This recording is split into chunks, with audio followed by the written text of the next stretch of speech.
तो ये कहानी होती है सन 1982 से, जहाँ पर सभी बच्चे बड़े ही मजे से खेल रहे होते हैं। लेकिन यहाँ पर कुछ ऐसा होता है जिसकी वजह से इस जगह को हमेशा के लिए बंद कर दिया जाता है। अब सभी बच्चे अपने अपने गेम्स को बड़े ही मजे से एंजॉय कर रहे होते हैं, जहाँ पर एक लड़की सभी से अलग एक जगह पर बैठी होती है। कुछ लोग उससे पूछते भी हैं कि आखिर तुम यहाँ पर अकेली क्यों बैठी हो, लेकिन वो फिर भी चुपचाप बैठी रहती है। एक्चुअल में इस लड़की का नाम होता है शार्लेट, जो कि अपने फेवरेट एनिमेट्रॉनिक मेरियनेट का वेट कर रही होती है। तभी शार्लेट के पास में एक लड़की आती है और वो कहती है कि जब तक वो ओपन हो हमारे साथ में एंजॉय कर लो। तो वो उसके साथ जाने के लिए मान जाती है और उनके साथ टेबल पर बैठ जाती है। लेकिन तभी इसकी नजर जाती है एक रोबोटिक रैबिट पर, जो कि वहां से अचानक एक बच्चे को अपने साथ में ले जाता है। ये देखकर शार्लेट काफी ज्यादा डर जाती है और वो सभी को बताने की कोशिश करती है कि एक बच्चे को कोई यहाँ से ले गया है, लेकिन कोई भी उसकी बातों पर यकीन नहीं करता। जब सभी लोग उसे नजरअंदाज कर देते हैं तो वो डिसाइड करती है कि वो उसको बचाने के लिए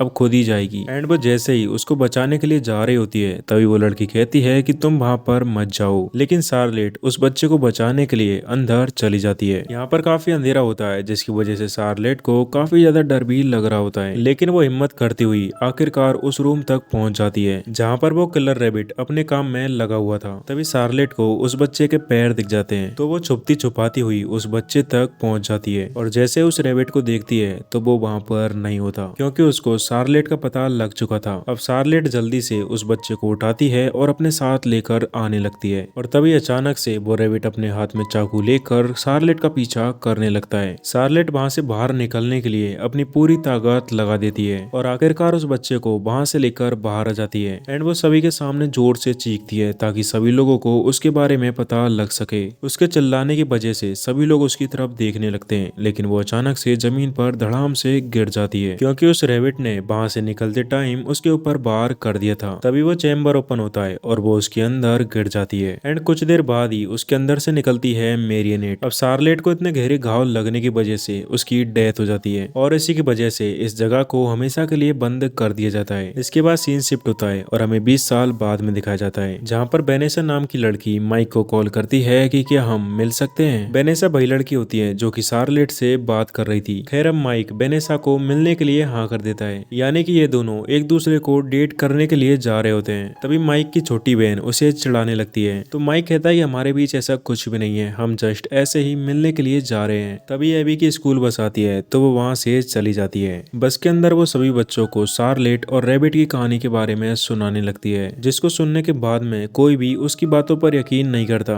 वो सब सोचने लगते हैं कि ये सब तो बकवास है, लेकिन एबी बताती है कि रैबिट की बॉडी अब भी फ्रेडीज के अंदर पड़ी है, यानी कि वही जगह जिसको सालों पहले बंद कर दिया गया था। स्कूल में पहुंचने के बाद में उनके टीचर सभी को एक रोबोटिक प्रोजेक्ट बनाने के लिए कहता है, तो सभी बच्चे अपने अपने प्रोजेक्ट तैयार करने में लग जाते हैं। लेकिन इनकी स्कूल का जो टीचर होता है वो एबी से ही नफरत करता है, क्योंकि एबी हमेशा एनिमोट्रॉनिक के बारे में ही बात करती रहती है और ये सब उनके टीचर को बिल्कुल भी पसंद नहीं होता। टीचर के जाने के बाद में एक लड़का एबी को एक एडवाइस देता है। वो कहता है कि वो उसके दोस्तों यानी कि एनिमोट्रॉनिक को खुद ही रिपेयर कर सकती है, जो कि बचपन में उसके बहुत ही अच्छे दोस्त हुआ करते थे। रात होने पर माइक बेनेसा से मिलने के लिए जा रहा होता है। तभी एबी माइक से पूछती है कि क्या वो अपने एनिमोट्रॉनिक फ्रेंड से मिलने के लिए जा सकती है, तो माइक उससे मना कर देता है और कहता है कि तुम घर पर ही रहना, मुझे आने में थोड़ी देर हो जाएगी। अब फाइनली माइक बेनेसा से मिलने के लिए पहुंच जाता है, जहाँ पर ये दोनों एक दूसरे से मिलकर काफी खुश होते हैं। एक्चुअल में बेनेसा को रात में बहुत ही डरावने सपने आते हैं और वो भी अपने डैड विलियम के।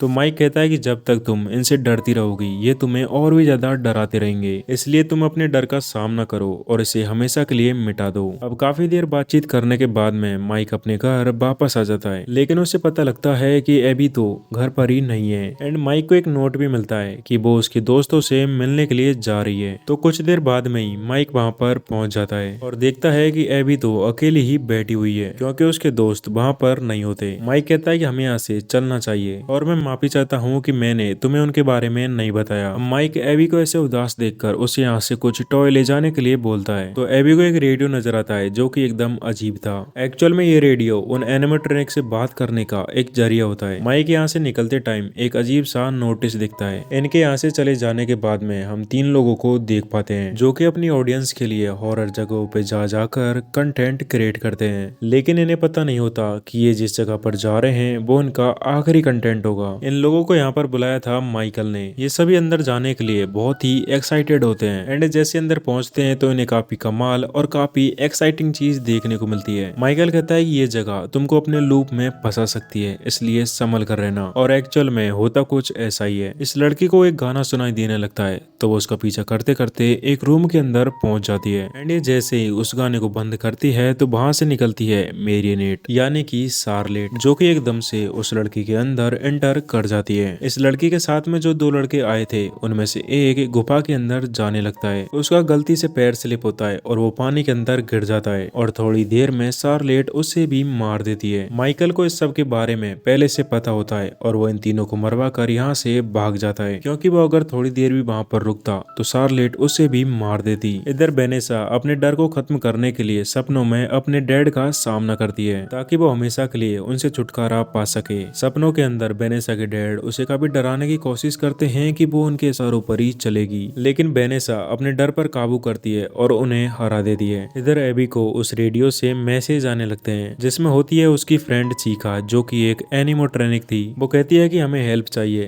तो एबी उनकी बताई हुई लोकेशन पर पहुंच जाती है और ये फाइनली चीका से मिलने के बाद में काफी खुश होती है। गले लगाने के बाद में चीका उससे कहती है कि हमें तुम्हारी मदद चाहिए ताकि हम सब यहाँ से आजाद हो सके, तो एबी उनकी मदद करने के लिए मान जाती है। अब ऐसे ही कुछ दिन गुजरने के बाद में वेनेसा माइक के घर पर आती है तो वो एबी के रूम में एक रेडियो को देख पाती है। एंड तभी अचानक से एबी उसे पीछे से आकर डरा देती है। एबी कहती है कि इस डिवाइस के जरिए मैं अपने दोस्तों से वापस मिल पाई। अब वेनेसा बाहर आने के बाद में माइक से बात करने लगती है और उससे कहती है कि तुम एबी का ध्यान रखो, क्योंकि वो बता रही थी कि उसके दोस्त उसे वापस मिल चुके हैं। अगला दिन होने पर माइक एबी को लेकर स्कूल चला जाता है जहाँ पर उसका प्रोजेक्ट डे था और वेनेसा भी उसी जगह पर पहुंच चुकी थी। तभी हम सारलेट को देख पाते हैं जो कि उसके ठीक ऊपर होती है। वेनेसा उस बॉक्स को देखकर समझ चुकी थी कि सारलेट यहाँ से बाहर निकल चुकी है और तब ये सुन पाती है सारलेट की आवाज। वो कहती है कि सालों पहले तुमने मुझे यहाँ पर कैद किया था। वेनेसा कहती है कि उसी में ही सबकी भलाई थी। एक्चुअल में सारलेट के पेरेंट्स ने उसे बहुत ही ज्यादा दुख और दर्द दिया था, जिसकी वजह से वो सभी पेरेंट्स को मारकर खुश होना चाहती है। और तो और अब सारलेट सभी एनिमेट्रॉनिक को कंट्रोल भी कर रही होती है। साथ ही सारलेट वेनेसा को धमकी देती है कि वो उसे आजाद कर दे, लेकिन वेनेसा ऐसा करने से मना कर देती है। तो सारलेट कहती है कि अगर उसने ऐसा नहीं किया तो वो एबी से कभी नहीं मिल पाएगी। ये सभी एनिमेट्रॉनिक एक कोड के जरिए यहाँ पर कैद हुए थे। इधर एबी जैसे अपने प्रोजेक्ट को लेकर स्कूल में जाती है तो उसका टीचर उसके प्रोजेक्ट को तोड़ देता है, तो वो निराश होकर चीका के पास में लौट आती है। चीका कहती है कि मैं तुम्हारे साथ में तुम्हारा प्रोजेक्ट बनकर चलने के लिए तैयार हूँ, लेकिन तुम्हें उससे पहले यहाँ पर एक कोड एंटर करना होगा। एबी की जान को खतरे में देखने के बाद में वेनेसा उस कोड को सारलेट को बता देती है, जिसे चीका एबी के जरिए एंटर करवा कर वहाँ से आजाद हो जाती है। अब एबी चीका को लेकर जैसे स्कूल के अंदर जाती है तो उसका टीचर उसे डिस्क्वालीफाई कर देता है। वो समझ रहा था कि इसके अंदर कोई ना कोई छुपा हुआ है। ये सब चीका को बिल्कुल भी पसंद नहीं आता और वो उसके पीछे पीछे चली जाती है और उस टीचर को पकड़ने के बाद में उससे कहती है कि चलो देखा जाए कि तुम्हारे अंदर कितना दिमाग है। चीका उस टीचर के हेड पर इतना प्रेशर देती है कि उसका सिर टमाटर की तरह फूट जाता है। माइक को पता लग चुका था कि वेनेसा उस जगह पर पहुंच चुकी है, तो वो भी उसे ढूंढने के लिए पहुंच जाता है, जहाँ पर वेनेसा उसे बंदी बनी हुई पाती है। अब ये दोनों साथ मिलकर अंदर की तरफ जाने लगते हैं। तो वेनेसा बताती है कि जब सारलेट की डेथ हुई थी तो उसके अंदर सिर्फ गुस्सा ही गुस्सा था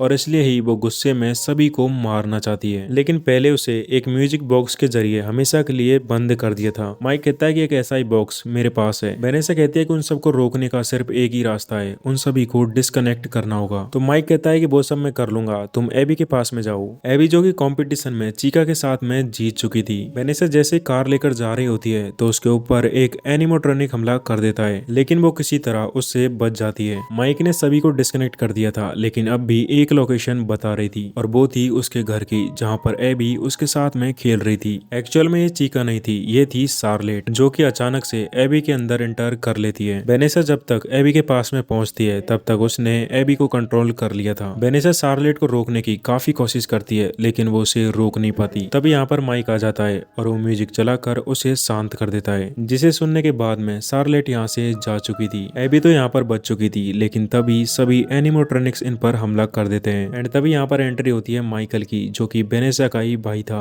एंड यहाँ पर इन सभी को रोकने के लिए पहले वाली मूवी के एनिमोट्रॉनिक्स आ जाते हैं, जो कि इन सभी को चुन चुन कर खत्म कर देते हैं और फाइनली अपना काम करने के बाद में वो भी शट डाउन हो जाते हैं। वेनेसा इस सब के बारे में पहले से जानती थी, लेकिन उसने उसने कभी भी इस बारे में माइक को नहीं बताया, जिससे माइक वेनेसा से ब्रेकअप कर लेता है और उसे कहता है कि हमसे दूर ही रहना। वेनेसा काफी हर्ट होती है और तभी शार्लेट उसमें पीछे से इंटर कर जाती है, यानी कि शार्लेट ने वेनेसा को अब अपना जरिया बना लिया था। और इसी के साथ इस मूवी के एंड यहीं पर हो जाता है। एंड कमेंट सेक्शन में अपने ओपिनियन जरूर शेयर करना। तब तक मिलते हैं नेक्स्ट वीडियो में। Good bye.